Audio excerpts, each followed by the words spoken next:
తన క్రెడిట్ కార్డ్ని క్లోజ్ చేయాలనుకుంటున్నాడు. కానీ అతను ఈ సంవత్సరం ఇల్లు కొనాలని ప్లాన్ చేసుకున్నాడు. కాబట్టి అతనికి రుణం అవసరం. అందువల్ల అతను కార్డ్ని క్లోజ్ చేయాలా వద్దా అన్న విషయంలో అయోమయంలో ఉన్నాడు. ఎందుకంటే క్రెడిట్ కార్డ్ని క్లోజ్ చేయటం వల్ల క్రెడిట్ స్కోర్ ప్రభావితం చేస్తుందని, అది రుణం తీసుకునే అతని సామర్థ్యాన్ని ప్రభావితం చేస్తుందని అతని ఫ్రెండ్ అతనితో ఒకసారి చెప్పాడు.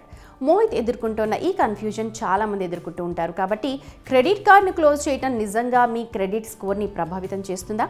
అది జరిగితే మనం దాన్ని ఎలా నివారించవచ్చు? ఈ క్వశ్చన్కి సమాధానాన్ని ఈ వీడియోలో చూద్దాం. క్రెడిట్ కార్డ్ను క్లోజ్ చేయడం వల్ల క్రెడిట్ స్కోర్పై ఎటువంటి ప్రభావం ఉంటుందో అర్థం చేసుకునే ముందు క్రెడిట్ కార్డ్, క్రెడిట్ స్కోర్ మధ్య సంబంధం ఏంటో తెలుసుకోవడం ముఖ్యం. మీ క్రెడిట్ స్కోర్ మీ క్రెడిట్ యోగ్యతను తెలియజేస్తుంది. అంటే మీరు ఎంత రుణం లేదా క్రెడిట్ తీసుకోవడానికి అర్హులు. క్రెడిట్ స్కోర్లో ఏం కనిపిస్తుంది? మీ చెల్లింపు చరిత్ర అంటే హిస్టరీ. మీ రుణాన్ని ఎలా, ఎప్పుడు తిరిగి చెల్లింపు చేశారు. క్రెడిట్ వినియోగ నిష్పత్తి అంటే మీరు ఎంత క్రెడిట్ పరిమితిని ఉపయోగించారు. మీకు ఎన్ని రకాల క్రెడిట్స్ ఉన్నాయి అంటే అన్ని రుణాలతో సహా మీ వద్ద ఉన్న క్రెడిట్ కార్డులు. ఇక క్రెడిట్ వినియోగం మీ క్రెడిట్ స్కోర్ని ఎలా ప్రభావితం చేస్తుందో అర్థం చేసుకుందాం. మీ credit card credit limit 1 lakh rupees అనుకోండి. మీ కార్డ్ని దాని పూర్తి పరిమితికి ఎగ్జాస్ట్ చేయకండి. ప్రతి నెల ఎట్టి పరిస్థితుల్లోనూ 50 నుంచి 60,000 మించి కార్డ్ ద్వారా ఖర్చు చేయొద్దు. గడువు తేదీకి ముందు ప్రతి నెల మిగిలిన మొత్తాన్ని కూడా చెల్లించండి.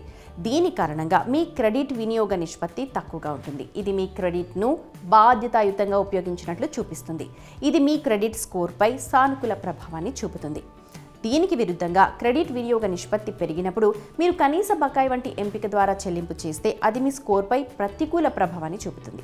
అయితే సకాలంలో తిరిగి చెల్లించడం ద్వారా మీరు దానిని సరైన స్థాయికి తీసుకురావచ్చు.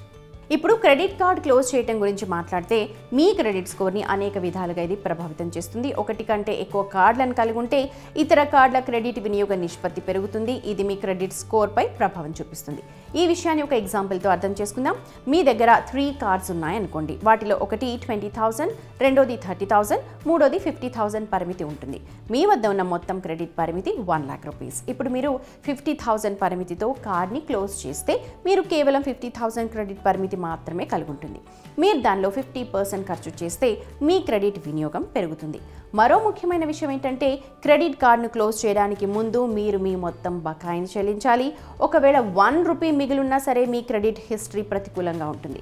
మీ క్రెడిట్ స్కోర్ నది తగ్గించేస్తుంది. పాత క్రెడిట్ కార్డును క్లోజ్ చేయడం వల్ల మీ క్రెడిట్ ఖాతా సగటు వయసు కూడా తగ్గిపోతుంది. ఇది మీ క్రెడిట్ స్కోర్కి సంబంధించింది. సుదీర్ఘ క్రెడిట్ హిస్టరీ మంచిగానే పరిగణిస్తారు. అందువల్ల మీ పాత క్రెడిట్ కార్డ్ ఖాతాను క్లోజ్ చేయడం మీ క్రెడిట్ స్కోర్పై ప్రతికూల ప్రభావాన్ని చూపుతుంది. ఇది కాకుండా క్రెడిట్ కార్డ్ ఖాతాను క్లోజ్ చేయడం క్రెడిట్ స్కోరింగ్ సిస్టంలో ముఖ్యమైన అంశమైన మీ క్రెడిట్ ఖాతాల వైవిధ్యాన్ని కూడా ప్రభావితం చేస్తుంది.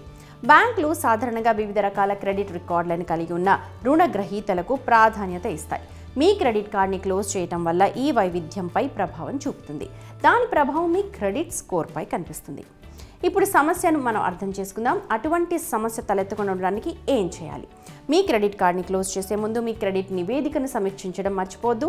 కార్డ్ని క్లోజ్ చేయడానికి బ్యాంక్ లేదా కార్డ్ కంపెనీని సంప్రదించండి. మీ ఖాతా సరిగా క్లోజ్ చేస్తోందని నిర్ధారించడానికి మీ క్రెడిట్ నివేదికను కూడా పర్యవేక్షించండి. ఇవన్నీ మీ క్రెడిట్ స్కోర్పై ప్రతికూల ప్రభావాన్ని తగ్గించడంలో మీకు సహాయపడతాయి.